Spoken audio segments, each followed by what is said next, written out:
이제 아름다운 열매를 맺을 수 있는데 동산을 그 헐어버린 자가 있어요. 그게 누구죠? 사단이에요. 여우입니다. 여우. 지금도 에덴 동산에서 그 맛을 본 여우는 교회에 들어오고 가정에 들어와서 지금도 똑같은 방법으로 파괴의 일들을 지속하고 있다는 것 알아차려야 합니다. 제가 참 가슴 아픈 일들을 현장에서 많이 지나오면서 내가 그때 그러지 말았어요. 내가 오렌지 카운티의 그 오경미라는 사람 집에 들어가서 이 가정을 그 여우가 그 집주인 여우가 이 집 남편을 꼬인 거예요.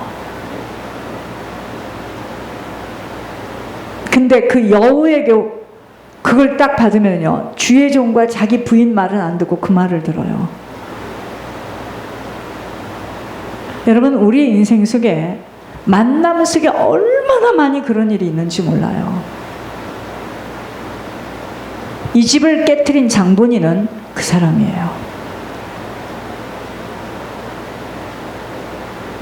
여러분, 여우. 그러므로 본문에서 받아야 할 교훈은 꽃이 아름답게 피려고 할 때 조심해야 합니다. 세상에서도 꽃이 필 때 뭐가 있죠? 꽃샘추위가 있잖아. 그죠? 3월 전에 뭐죠? 아니, 봄이 오기 전에 뭐죠? 무척 춥다. 그러죠? 그게 꽃샘추위야. 그 추위를 지나고 나면 꽃이 활짝 피죠. 그죠? 그래서 4월에 저 벚꽃 구경하죠. 꽃샘추위를 지나고 그냥 벚꽃이 얼마나 아름답게 피는지. 그죠? 세상에서도 꽃이 필 때 꽃샘추위가 있듯이 영적으로도 꽃이 피려고 할 때 시험 들고 문제가 오는 것이 있습니다. 그러니까 제가 말씀드렸잖아요. 예물을 막 재밌게 내는데 탁 뺏어가. 그 예물을 계속 올렸고 여기 앉았더라면 언니, 형부, 모든 조카들, 이혼한 남편까지도 다 중보회개할 수 있었을 텐데, 이것이 바로 하나님의 테스트예요. 가정의 행복의 꽃이 필요할 때, 사업의 꽃이 필요할 때 조심해야 합니다. 그래서 우리 인생의 가정에도 가장 무르익고 아름다운 40대, 그렇게 가정을 막 뒤흔들어요. 여우가, 포도원을 하는 여우가 들어와서 그 가정을. 우리의 모든 삶에 꽃이 필 때가 있습니다. 가정에 꽃이 피고 교회에 꽃이 필요하고, 특별히 신앙의 꽃이 필요할 때 조심해야 하는 것을 교훈으로 받아야 하는 우리 모두입니다. 내 상이 조금 올라가려고 하면 꼭 나이테처럼 중간에 무슨 일이 딱 생겨요. 그게 여우예요. 여우. 우리 교회의 역사 속에서도, 우리 사랑의 베들교회 역사 속에서도 작은 여우가 역사하여 사람들을 미혹하고 우르르 끌고 나가 지옥으로 데려가려 자기 처소로 잡아놓은 일들을 만난 적이 있습니다. 결국 어머니까지 지옥으로. 자, 1차는 어머니를 지금 데리고 갔어요. 그 집은 지금 온 가족이 지옥에, 기분 나쁘게 생각하지 마세요. 이게 사실이기 때문에. 지옥의 그 행로에 딱 섰어요, 지금. 아무리 힘쓰고 애쓰고 필요 없습니다. 여러분, 여기서 나간 자들 다 그래요. 이러니까 나보고 이단이라고 그러는데 그렇지 않습니다. 하나님이 하시는 일을 발로 걷어차고 나갔으니 어떻게 천국에 가겠습니까? 우리 교회의 역사 속에서도 작은 여우가, 아니 지 혼자 나가지 왜 후손까지 끌고 나갑니까? 역사하여서 사람들을 미혹하고, 나와서 어떡하죠? 또 사람들을 건드려봐요. 그 전에도 건드려봐. 다 건드려서 나쁜 말을 막 뿌려 잡아 끌어내려고. 결국 본인들 속에 있는 작은 여우, 사단에게 걸려들어 조상의 엄청난 죄악들로 인하여 미끄러진 것입니다. 지금은 아무것도 차이가 나지 않는 것처럼 보이지만 이것은 작은 여우의 사명이었으므로 포도원이 헐어지는 일들을 만나게 되었으니 너무나도 애석하고 불쌍하고 안타까운 것입니다. 포도원에 꽃이 아름답게 피어 있는데 한 마리 작은 여우가 이 아름다운 포도원 동산에 들어와서 꽃밭을 헌다고 말씀하시면서 그 여우를 잡으라고 말씀하십니다. 큰 여우를 잡으라고 하지 않았어요. 큰 늑대를 잡으라고 하지 않았습니다. 작은 여우. 여러분 집도 왜 이사 갈 때 터마이트 하는 줄 아세요? 지금 우리 이사 가는데도 뭐 해야 돼? 얼마나 거미줄이 많이 치는지. 여러분 작은 벌레가 기둥을 무너뜨리는 거 아세요? 여기에서 포도원은 1번 나의 심령을 말할 수 있습니다. 새 생명의 꽃이 피어 신앙생활에 열매를 맺으려 하다가 그만 이 작은 여우를 잡지 못해 타락하고 멸망하는 심령들이 너무도 많습니다. 마음을 다스리지 못해서 빼앗긴 거예요. 그래서 뭐라 그랬죠? 무릇 지킬 만한 것보다 뭘 지키라고요? 마음을 지키라는 거예요. 마음.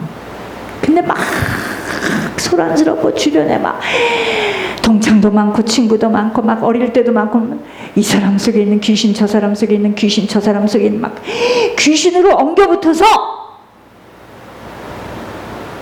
보기에는 인간관계가 좋은지 모르겠지만 혼미 그 자체입니다. 이제 알겠어요?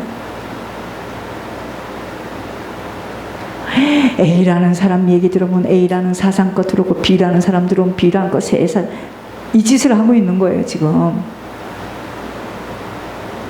여러분 마음을 세상 것에 빼앗기도록 사단은 얼마나 갖은 계략으로 틈새를 뚫고 들어오는 줄 깨달아야 하므로 마음을 단단히 말씀과 기도로 빗장을 닫아 놓아야 합니다. 우리는 문명이 발달했지만 이 핸드폰 이게 정말 귀신인 것 같아. 나도 눈 뜨면 그거부터 쳐다봐요. 이게 완전히 중독이더구만. 그러니까 어린 것도 다 모두가 조용히 말없이 각자의 세계 속으로 들어가. 이게 지금 누가 하는 짓입니까? 제가 옛날에 일본을 가보니까 내가 깜짝 놀랐습니다. 동경 한복판인데 조용해요. 아침에도 일어나서 이렇게 보니까 거기는 약국도 다 가운을 입고 학생들도 학교를 가면서 내 그 복잡한 서울에서 그걸 보고 이상하다. 대낮에도요 조용해요. 전철을 타는데요 전철 속에서도 다 각자가 책을 읽고요 말을 안 해. 정신병동이죠. 그죠? 여러분 여기에서 포도원은 뭐라고요? 나의 심령을 말할 수 있습니다. 두 번째 뭐죠? 포도원 가정을 말할 수 있습니다. 천국과 같은 가정에 작은 여우가 들어와서 그 가정을 헐어버리는데 그 작은 여우는 남편을 사로잡고 부인을 사로잡고 자녀를 사로잡아 버리는 것입니다. 하나님은 이 땅에 천국 모형으로 가정을 준 거예요. 가정. 그래서 가정이 천국 아니면 지옥이야. 중간 색깔은 없어요. 그 가정이 천국 아니면 지옥이에요. 사람들 앞에서는 막 천국같이 살아. 속은 막 완전히 수세미 속이야. 다 보여주려고 그렇게 사는 거예요. 남편은 딴 생각 갖고 있고 여자는 딴 생각 갖고 있고요. 하나님은요 첫사람 아담에게 모든 것을 다 준비해 놓으시고 가정을 주시고 하나님이 그들에게 복을 주시며 그들에게 이르되 생육하고 번성하여 땅에 충만하라. 땅을 정복하라. 바다의 고기와 공중의 새와 땅에 움직이는 모든 생물을 다스리라 했습니다. 정복하고 다스리라는 것을 지금 우리는 어떻게 하죠? 정복을 당하고 다스림을 당하고 있는 거야. 우리가 지금 그렇습니다. 정복하고 다스리라는 것에 정복을 당하고 다스림을 당해서 그냥 철철 매는 거죠. 세 번째, 포도원은 교회를 말할 수 있습니다. 포도원은 교회를 의미합니다. 마태복음 20장에 나오는 포도원 비유를 보면 교회를 신령한 포도원으로 비유했고, 요한복음 15장 1절 이유를 보니까 성도를 포도나무로 비유하고 있는 것을 볼 수 있습니다. 근데 포도원을 만들어서 포도나무를 심은 목적이 뭘까요? 열매를 맺기 위해서 포도나무를 심었을 거 아니겠습니까? 그쵸? 그러니까 나는 포도나무여 너희는 가지라. 그가 내 안에 내가 그 안에 거하면 사람이 열매를 많이 맺나니 나를 떠나서는 너희가 아무것도 할 수 없느니라. 나를 떠나서는, 주님을 떠나서는 할 수 없어요, 저희들. 그러니까 우리 모습을 보고 낙심하지 마세요, 제발. 좌절하지 마세요. 그 사단에게 속는 겁니다. 요한복음 15장 8절에 보니까 너희가 열매를 많이 맺으면 내 아버지께서 영광을 받으실 것이요 너희는 내 제자가 되리라. 어떤 사람은 그 사람을 통해서 자꾸 그 사람과 연관된 사람들이 천국을 가요. 열매를 맺었죠?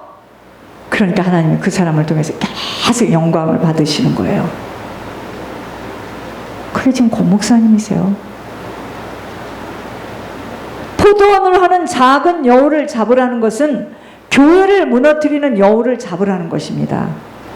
교회를 세우신 목적은 천국을 채우는 열매 맺어야 하기에 교회가 영혼들이 천국 들어가는 사명을 감당하지 못하는 것에는 북치고 장구치고 우물파고 아무리 몇몇 명이 앉아있어도 하나님하고는 전혀 상관이 없답니다. 이제 아셨어요? 믿음의 결국은 영혼 구원이기 때문에 영혼들이 천국에 가야 됩니다. 이제 아셨어요? 왜 하나님이 대한민국에서 가장 주님 마음에 합한 목회자를 보여달라 하니까 그 섬에 그 목회자를 보여줬을까요? 열매를 맺어야지만 하나님께 영광을 올려드리는 겁니다. 그러므로 오늘을 사는 우리들이 하나님 앞에 바르게 서지 못할 때 성령이 이 속에서 탄식을 합니다. 왜요? 지금 작은 여우에게 미혹을 당하고 있기 때문이에요. 이 드록 교회가 얼마나 중요한 줄을 모르는 만큼은 교회를 세우는 일의 구경뿐이에요. 자기들 마음대로 약속을 한 대로 지켜야 되는데 안 지켜요. 누가 뭐라 하겠습니까? 구경꾼으로 발바닥 신자로 살아갈 수밖에 없는 것입니다.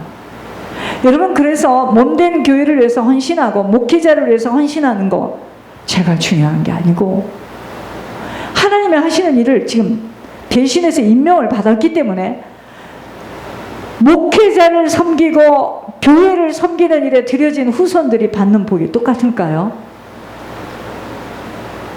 틀려요. 틀립니다. 그렇다면 작은 여우를 잡으라는데 이제 포도원은 누군 줄 알았어. 이 작은 여우를 잡으라는데 이 작은 여우는 무엇을 말하는 것인지를 깊게 살펴보아야 하겠습니다. 이 작은 여우는 작은 죄를 경계하라는 말씀이에요. 작은 죄. 작은 마귀의 유혹을 물리치라는 것입니다. 1번. 이 작은 여우는 누구냐면 사탄이에요. 사탄. 마귀. 도둑이 오는 것은 도둑질하고 죽이고 멸망시키려는 것뿐이요 내가 온 것은 양으로 생명을 얻게 하고 더 풍성하게 얻게 하려는 것이라.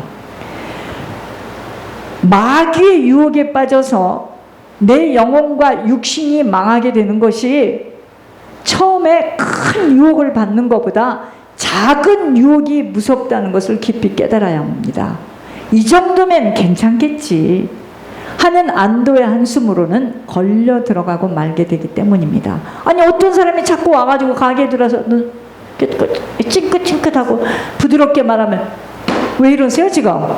이래야 되는데 그냥 무섭고 미안하니까 그냥 찡긋찡긋하니까 그게 지금 먹혀 들어가는 겁니다.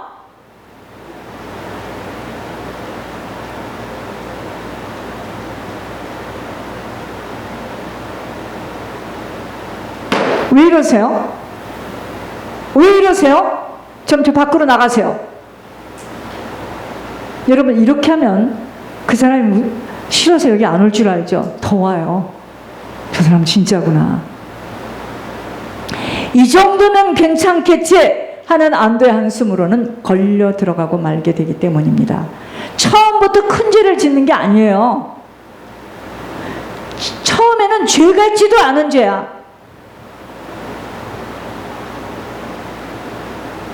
아가씨, 아무개씨, 오늘 좀 저하고 식사 한번 같이 하면 어떨까요? 밥 먹는다는 게 그게 왜 나쁜 일이에요? 그쵸? 그렇지 않아요. 방구가 잦아지면은요, 배변이 나오게 되어 있습니다. 이렇게 냄새 풍기는 거거든요. 왜 나한테 이걸 엑스트라로 주는 건데요? 그러니까 내가 결혼한다 하니까 사람들이요, 조선일보에다 내겠대요. 저 성질 더러운 것이. 아니, 왜 잘하는데 나한테? 왜 엑스트라 오디너리로 잘하는 거예요? 이상하잖아. 이상하잖아. 그쵸? 극률에서 하하, 언젠가는 걸려듭니다.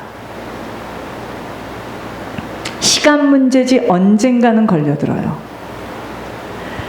이 정도가 무슨 죄인가 하면서 자신이 타협을 해버리는 순간 이미 먹혀 있다는 것을 알아야 합니다.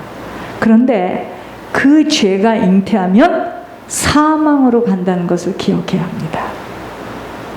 욕심이 잉태한 즉 죄를 낳고. 왜 욕심이야? 그 사람 놓치고 싶지 않아서. 좀 나한테 좀 유리할까 봐. 우리 가게 혹시 내가 또 손해 날까 봐. 죄를 낳고. 그 욕심 때문이에요. 죄를 낳고 죄가 장성한 즉 사망을 낳느니라. 항상 작은 것이라고 대수롭게 생각해서는 아니 돼요. 작은 것부터 조심해야 합니다. 왜요? 걸려들지 않아야 하기 때문이에요. 공과 사를 구분하지 못한 거예요. 그러므로 작은 유혹, 틈새를 잘 볼 수 있어야 합니다. 왠지 아세요? 어느 것도 장담할 수 없어요. 그러니까 혹시나 해서 고모부니까 이모부니까 형부니까 사촌 누나니까 언니니까 이래서 막 엉키는 겁니다. 저 사장님이, 우리 사장님이 뭐 그런 사람이겠어, 좀 데려다 준다니까 큰일 납니다. 여러분 잘 들어야 돼요. 자석 아세요? 자석. 그러니까 성추행, 성폭행이라는 말 반은 이 안에 있어요. 끌려가. 내 안에 그런 게 있기 때문에 그런 것이 오는 거예요. 이제 알겠습니까?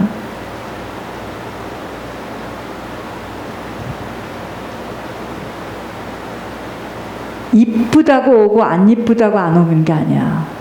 그건 이쁘고 미운 거고 관계없어요. 내 안에 있어요. 못생겼는데도 애들도 일찍부터 그런 거에 눈이 떠요. 왠지 아세요? 그 아이 속에 그게 있어요. 두 번째, 여우 두 번째, 나 자신입니다. 작은 여우는 나 자신을 의미하는 것으로 이 작은 여우 한 마리가 포도원을 헐고 있는 것입니다. 그러므로 내 심령 속에 주님의 아름다운 사랑의 꽃이 피려고 할 때 내 심령에 꽃동산을 허는 작은 여우는 다른 것이 아니라 본인이에요. 여러분, 이거 알지 못하고 새벽을 아무리 깨워도 엉덩이를 하늘에다 놓고 기도를 해도 주님하고 상관이 없어요. 내 속에 있는 이 작은 여우를 찾아내야 되는데 그게 나예요. 성품이 치유되어져야 할 이유 중에 하나입니다. 성격과 성품과 체질 속에서 역사하는 작은 여우 때문에 시달리며 공격을 당하는 것에 알아차려야 합니다. 그래서 모든 지킬 만한 것 중에 내 마음을 지키라. 생명의 근원이 이에서 남이니라. 작은 여우는 남 탓하면 안 돼. 작은 여우는 바로 남이 아닌 나예요. 나. 그러므로 나에게 가장 큰 적, 원수는 환경이 아니야. 물질이 아니야. 사람이 아니에요. 바로 나예요. 나인 것을 알아차리지 못하면 같은 문제에 계속 물레방아처럼 계속 풀리지 않는 숙제를 안고 살아갑니다. 나거든요, 나. 그래서 바뀌어야 돼요, 이 생각이. 이미 자신 속에 들여놓아서는 아니 될 것을 본인의 허락하에서 받아들이게 되니 사람은 속일 수 있으나 하나님이 보시는 속사람 속에는 너무도 더럽고 추하고 기막힌 쓰레기들로 가득 차 있기에 주님은 도와주려 해도 죄와는 상관이 없기에 회개하라고 먼저 씻어내라고 말씀해 주시는 것입니다. 만나서는 아니 될 사람, 인격적으로 강교하고 파괴적인 사람을 피해야 하는 이유입니다. 죄송합니다. 실명을 말해서 박 집사 왜 망했는 줄 아세요? 애리조나 가서 여우를 뒤에다가 숨겨놓고 여우를 키웠어요. 내가 그 사람 내보내라 하니까 펄쩍펄쩍 뛰더라고요. 여러분, 만나서는 아니 될 사람, 인격적으로 강교하고 파괴적인 사람을 피해야. 근데 그런 사람을 만날 수밖에 없이 내 속에 그게 있기 때문에 그런 사람이 오는 거예요. 두 얼굴의 가면을 쓴 사람을 만나게 돼요. 이 정체가 드러나는데 수년이 걸려서 확인이 되나 이미 그때는 모든 것들을 다 잃어버린 후이기에 소 잃고 외양간을 고치는 일이 되어지는 인생 패가 망신을 당하는 것입니다. 우리요? 집 왜 뺏겼어요? 사람 잘못 만나서 뺏겼어요.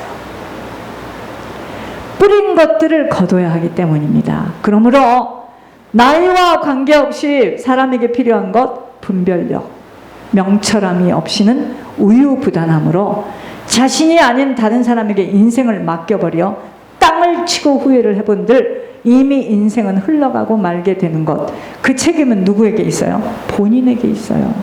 예를 들어 아무리 혈연 관계라 하여도 자기의 뚜렷한 소신과